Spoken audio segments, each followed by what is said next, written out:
Oke guys, kembali lagi dengan aku Krisdayu. Jadi di video kali ini aku mau ngebahas sebuah kasus yang menurut aku benar-benar sadis banget. Karena kasus ini terjadi ke seorang anak yang menghabisi ibunya sendiri guys. Tapi sebelum lanjut, jangan lupa subscribe channel aku, like, komen, dan share video aku supaya channel aku bisa lebih berkembang dan aku bisa lebih sering upload video-video menarik lainnya guys. Kita langsung aja ke videonya. Oke guys, jadi kita langsung aja ke pembahasannya. Jadi kasus ini terjadi pada tahun 2014. Itu kejadiannya di Bali, di sebuah hotel. Jadi tepat di depan lobi hotel itu ada taksi yang diparkir dan di dalamnya ada mayat yang disimpan di dalam sebuah koper yang dimasukkan ke dalam bagasi taksi tersebut guys. Jadi awal mula kejadian tersebut menurut keterangan dari supir taksi tersebut yang bernama Ketut Wirjana, dia menceritakan bahwa ada dua orang remaja yang keluar dari hotel dan membawa koper, kemudian memasukkan ke dalam bagasi belakang mobil, dan kemudian mereka juga memasukkan 3 koper kecil ke dalam jok bagian depan taksi. Setelah memasukkan koper, kemudian dua remaja tersebut kembali lagi ke hotel. Dan supir tersebut pun menunggu di situ. Dia menunggu kedua remaja tersebut check out dari hotel. Tetapi setelah ditunggu hampir 2 jam, kedua remaja tersebut nggak balik-balik lagi ke taksi, dan supir taksi pun kebingungan. Kemudian dia membuka bagasi dan dia melihat koper itu ada di dalam bagasi mobilnya, dan dia melihat ada bercak darah, dan dia pun agak curiga dan takut untuk membuka koper tersebut, dan dia langsung melapor kepada security atau satpam yang ada di hotel tersebut. Tetapi setelah dia melapor kepada security pun tidak berani untuk membuka karena itu barang orang lain kan. Jadi mereka membawa koper tersebut beserta taksinya ke polisi, dan di kantor polisi koper tersebut dibuka dan ternyata isinya membuat kaget semua orang guys, termasuk supir taksi tersebut. Jadi di dalam koper tersebut ada jasad seorang wanita dewasa terbungkus kain spray dan dalam keadaan sudah meninggal guys. Dan itu menurut aku benar-benar sadis banget. Jasad dimasukkan ke dalam koper. Kemudian polisi melakukan penyelidikan. Jasad tersebut dibawa ke rumah sakit untuk dilakukan otopsi, dan dari hasil otopsi itu terlihat bahwa di bagian tubuh jasad itu, di bagian wajah dan punggungnya terdapat banyak sekali memar, dan bagian hidung dari jasad tersebut terlihat patah. Itu sepertinya akibat hantaman benda tumpul guys. Melihat hal tersebut, polisi pun langsung melakukan penyelidikan. Polisi memeriksa CCTV yang ada di hotel tersebut, dan dari rekaman CCTV polisi menemukan bahwa 2 remaja yang membawa koper tersebut ke dalam taksi itu pada saat kejadian itu kabur melalui belakang hotel, itu melalui pantai guys. Dan polisi pun dengan bantuan CCTV tersebut, mereka dengan mudah melacak keberadaan kedua remaja tersebut guys. Dan kedua remaja tersebut pun akhirnya ditangkap tidak jauh, yaitu sekitar 10 km. Jadi dari waktu pembunuhan dan penangkapan itu kurang lebih 1 hari jarak waktunya, dan mereka ditangkap di salah satu hotel yang tidak jauh, kurang lebih 10 km dari lokasi kejadian pembunuhan guys. Dan diketahui bahwa kedua remaja tersebut bernama Heather Lois dan pacarnya bernama Scraver Tommy. Jadi Lois dan Tommy ini berpacaran. Mereka adalah, menurut dugaan pada saat itu, adalah pelaku dari pembunuhan yang dilakukan kepada seorang wanita. Wanita tersebut diidentifikasi sebagai Sheila von Westmeck. Dan Sheila ternyata adalah ibu tiri dari Heather Lois. Wow, itu sangat mengagetkan guys, karena pelakunya ternyata adalah anaknya sendiri yang membunuh ibunya guys. Dan menurut informasi yang didapat, Sheila adalah janda kaya raya, yaitu dari seorang komposer musik jazz dan klasik bernama James Max. Jadi James Max ini adalah ayah kandung dari Heather Lois, dan James Max ini sudah meninggal itu pada tahun 2006 di usianya yang ke-76 tahun. Jadi menurut keterangan yang didapatkan, awalnya korban menginap bersama dengan Heather Lois, anaknya, di hotel tersebut.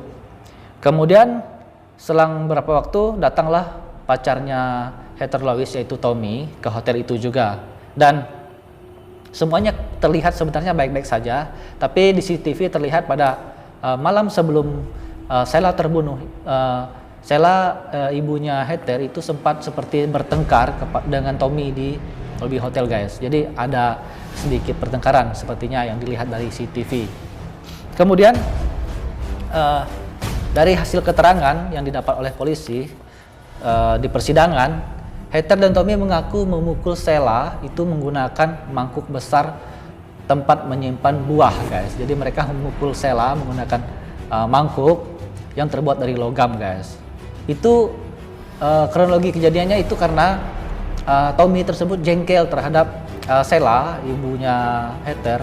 Sheila ini sering menyindir Tommy karena Sheila tidak menyetujui hubungan antara Heather dan Tommy, dan itu menurut pengakuan yang disampaikan oleh Heather dan Tommy. Jadi pada malam itu Sheila itu kaget mengetahui bahwa Heather hamil dan sedang mengandung anak dari Tommy, dan itu membuatnya kesal dan dia marah kepada Heather dan dia mencekik Heather, dan itu membuat Tommy refleks mengambil mangkuk dan memukul kepala Sheila berkali-kali hingga dia meninggal guys. Dan setelah dia meninggal, Tommy pun dan Heather itu segera menyiapkan koper dan memasukkan jasad dari Sheila itu ke dalam koper yang kemudian mereka letakkan di dalam sebuah taksi guys. Tetapi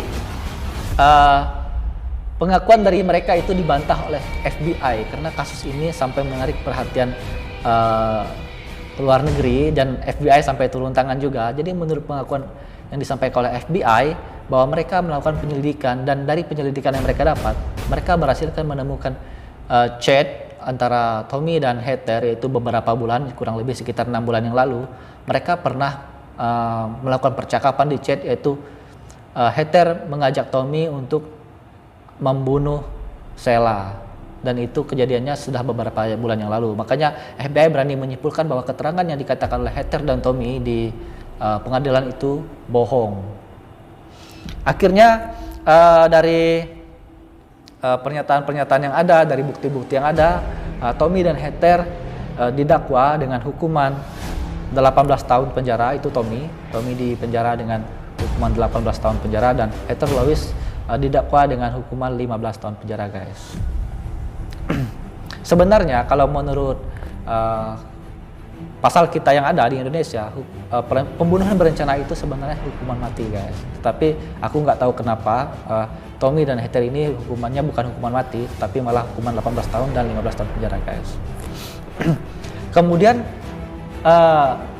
selama dalam penjara ini, Heather ternyata sempat membuat sebuah video pengakuan. Di situ dia mengatakan bahwa dia sendiri yang membunuh ibunya Sheila. Dia ada dendam yang ingin dibalaskannya karena menurut dia bahwa ayahnya yaitu James Mack itu meninggal itu akibat dibunuh oleh ibu tirinya yaitu Sheila. Itu menurut pengakuan yang disampaikan oleh Heather pada saat di penjara guys. Dan dia mengatakan bahwa ibunya yaitu Sheila itu membunuh ayahnya. Padahal menurut informasi yang ada, Sheila dan James itu saling mencintai, dan ketika James meninggal itu Sheila sangat terpukul dan dia sangat sedih pada saat itu. Dan menurut opini yang ada bahwa pengakuan yang disampaikan oleh Heather pada saat dia di penjara itu juga berbohong guys, karena Heather Lois ini terkenal suka berbohong guys, karena pada usia muda dia itu pernah terlibat sampai 82 kali kasus tindak kriminal yang dilakukan oleh Heather, yaitu di luar negeri, karena mungkin dia dididik di keluarga yang ya cukup kaya, karena James Max ini adalah mantan seorang komposer yang lumayan terkenal dan keluarga mereka sangat kaya. Dan ketika dia meninggal, Heather dan ibu tirinya yaitu Sheila itu mendapatkan warisan yang cukup banyak. Jadi kehidupan mereka sangat-sangat mewah. Bayangkan saja kamar yang mereka pesan di Bali pada saat mereka berlibur itu per malamnya itu sekitar 35 juta guys. Dan kalau menurut aku kalau orang yang bisa memesan kamar semahal itu benar-benar orang-orang yang punya uang. Mereka itu bukan orang-orang yang uangnya kurang, tetapi orang-orang yang bisa dikatakan kehidupannya di atas mapan, guys. Kemudian karena pada saat di penjara itu Heather sedang hamil, dia mengandung anak dari Tommy dan dia ditahan di lapas Gerobokan di Bali. Jadi dia ditahan di Indonesia, tidak dibawa ke luar negeri karena FBI juga menyerahkan kasusnya kepada Indonesia. Dan dia ditahan di situ dan dia melahirkan juga di penjara, guys. Dan dia menurut peraturan dari penjara bahwa ibu boleh membesarkan anak itu sampai usia 2 tahun, guys. Jadi selama dari lahir sampai usia 2 tahun itu anaknya Heather itu yang diberi nama Stella. Jadi Stella ini dibesarkan selama 2 tahun di penjara, dan setelah 2 tahun menurut informasi terbaru yang aku dapat itu Stella diadopsi sementara oleh temannya Heather Lois. Jadi Heather Lois ini punya teman di Bali, itu warga negara Australia yang sudah menikah dengan orang Bali, dan mereka mengadopsi sementara anaknya Heather Lois. Mereka merawatnya sampai nanti Heather Lois bebas. Jadi pada saat penyerahan tersebut itu menurut yang aku baca itu adalah suasana yang benar-benar haru, bahagia, dan sedih juga, karena bagaimanapun hubungan erat antara seorang ibu dan anaknya selama 2 tahun itu sangat kuat dalam penjara. Jadi hubungan batinnya sudah melekat antara Heather Lois dan anaknya, dan dia harus merelakan untuk anaknya diadopsi oleh orang lain dan tinggal di luar penjara. Tetapi dari pihak lapas itu memberikan kebijakan bahwa Heather Lois bisa bertemu anaknya Stella itu selama dalam 1 minggu itu 1 kali. Jadi seminggu sekali dia bisa menemui anaknya, guys. Dan itu menurut aku cukup adil, karena bagaimanapun anaknya tidak bersalah, anaknya butuh kasih sayang dan perhatian dari orang tua kandung, guys. Dan sampai sekarang ini Heather Lois dan Tommy itu masih di penjara, guys. Dan menurut aku kasus ini benar-benar sadis banget, dan motif sesungguhnya itu tidak bisa kita ketahui sebenarnya, karena Heather Lois ini sering berbohong. Jadi yang disampaikan itu selalu berbeda tentang apa sih motif dari dia membunuh ibu tirinya tersebut, guys. Tetapi ada juga kemungkinan bahwa Heather Lois ini dan Tommy membunuh ibunya itu dikarenakan warisan, guys. Karena kan ibunya ini adalah janda kaya yang mewarisi semua kekayaan dari ayahnya, almarhum ayahnya Heather Lois itu cukup banyak. Jadi dia bisa jadi mereka mengincar warisannya, guys. Tetapi itu hanya opini, hanya pendapat dari aku juga nggak tahu kebenarannya gimana. Dan sekian kasusnya. Jadi pembahasannya cukup singkat, tapi menurut aku ini benar-benar sadis. Dan kalian yang nonton video ini jangan lupa subscribe channel aku, karena dengan kalian subscribe kalian bisa bantu aku supaya channel aku bisa lebih berkembang dan supaya aku bisa lebih sering untuk upload video menarik lainnya, guys. Dan sampai jumpa di video aku berikutnya. Bye bye.